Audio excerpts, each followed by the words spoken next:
Let's compare the Dreo air purifier right here to my Coway Mighty air purifier.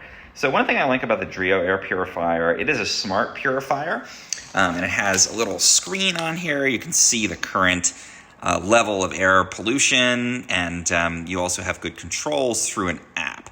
Other than that, it's a HEPA filter, so it's going to take out all those small particulates. It's great for allergies, great for smoke, anything you have pet dander in the house. So overall, great purifier here with the Dreo. Looking at the Coway, it has some of the same functions. So it does have an air quality monitor. It's going to detect the quality of the air in the room, but it doesn't have that screen to display the air quality, and it also doesn't have app control. So you can't sign in and control it through your phone or access that air quality data remotely.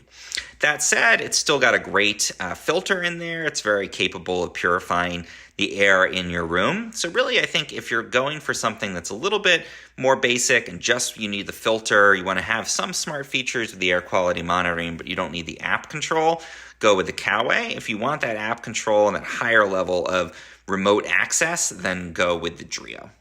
And Dreo did send me this purifier to check out, so thank you so much for doing that.